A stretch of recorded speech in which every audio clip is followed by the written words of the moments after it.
Assalamualaikum warahmatullahi wabarakatuh. Saya Fitri Yulia, CGP Angkatan 9, akan memaparkan tentang demonstrasi kontekstual modul 1.3.a.6 pada materi Visi Guru Penggerak. Tujuan pembelajaran pada modul ini adalah 1. CGP mempraktekkan penerapan paradigma inquiry apresiatif untuk mengidentifikasi potensi diri dan membuat kalimat prakarsa perubahannya. 2. CGP menyusun bagja menurut kalimat prakarsa perubahan diri yang telah dibuat untuk kemudian menjalankannya. Inquiry apresiatif.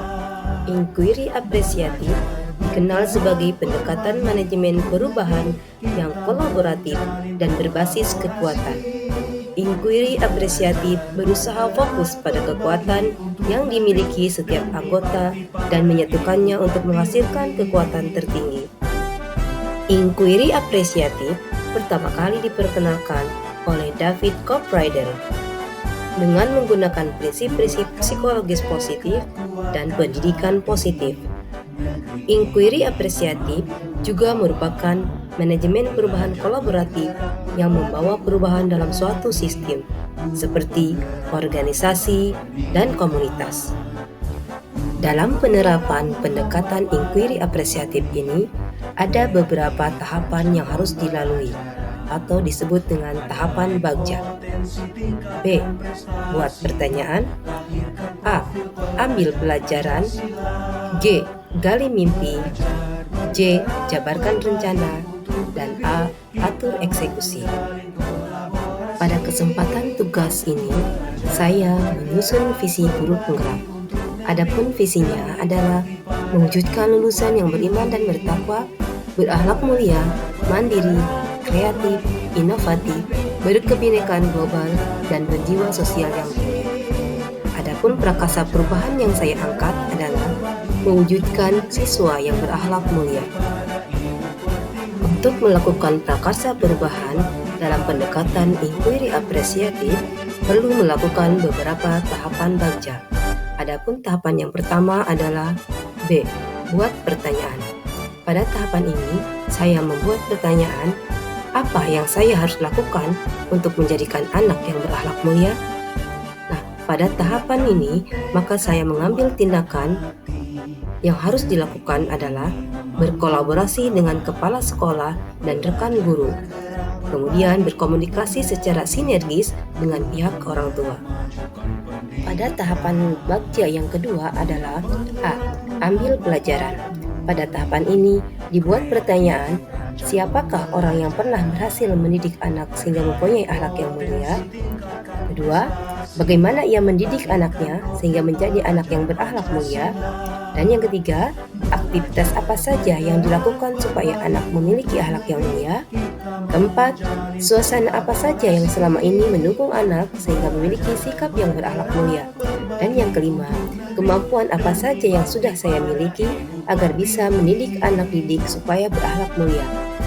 Adapun tindakan yang dilakukan adalah mencari profil orang tua atau tokoh masyarakat yang sudah pernah berhasil mendidik anak-anak mereka. Kemudian yang kedua, mencari tahu dan mencatat bagaimana caranya mereka mendidik anak-anak mereka. Pada tahapan bagja yang ketiga adalah G. Gali mimpi. Pada tahapan gali mimpi ini, dibuat pertanyaan-pertanyaan sebagai berikut. 1. Apakah kebiasaan-kebiasaan baru yang saya bayangkan terjadi ketika anak sudah memiliki sikap yang berakhlak mulia?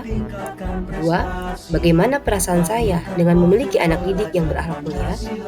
Ketiga, apa saja hal-hal baru yang bisa saya lakukan setelah memiliki anak didik yang berakhlak mulia?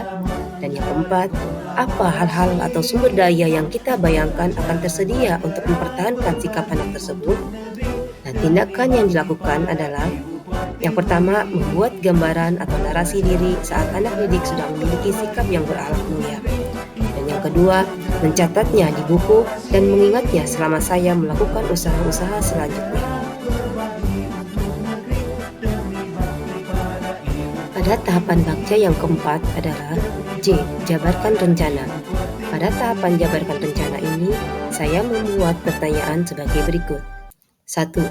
Apa langkah paling sederhana atau langkah pertama yang bisa dilakukan? Berapa lama target untuk memiliki sikap yang berakhlak mulia? 2. Apa tindakan-tindakan yang bisa mendukung usaha memiliki anak didik yang berakhlak mulia?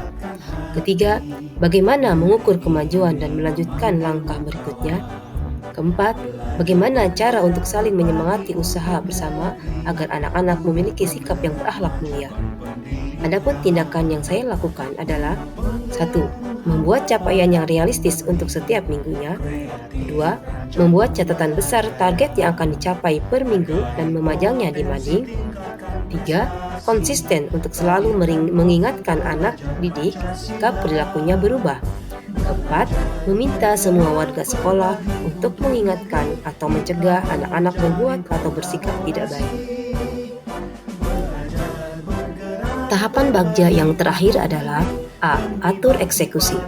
Pada tahapan atur eksekusi ini, saya membuat pertanyaan 1. Siapa yang bisa mengarahkan dan memantau sikap dan perilaku anak? 2. Siapa saja yang akan saya libatkan dalam mewujudkan rencana ini? Berperan sebagai apa saja? Dan yang ketiga, kapan usaha menjadikan anak yang memiliki sikap dan perilaku berakhlak mulia? Keempat, bagaimana pencatatan kemajuan perubahan sikap dan perilaku anak? Dan yang kelima, siapa yang akan menampung curhatan tentang kesulitan-kesulitan melakukan usaha perubahan sikap dalam diri anak? Dan tindakan yang saya lakukan adalah 1. Mengajak rekan-rekan guru yang memiliki keinginan yang sama, melakukan pembiasaan-pembiasaan yang baik dalam bersikap dengan pembiasaan S5, senyum, salam, sapa, sopan, dan santun. 3. Menyelipkan nasihat-nasihat perilaku yang baik dalam setiap kesempatan, baik dalam pelajaran maupun di luar jam pelajaran.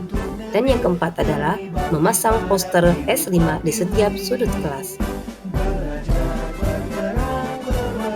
Demikian pemaparan tentang pendekatan inquiry apresiatif dengan tahapan bagja.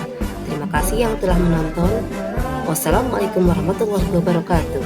Salam guru penggerak.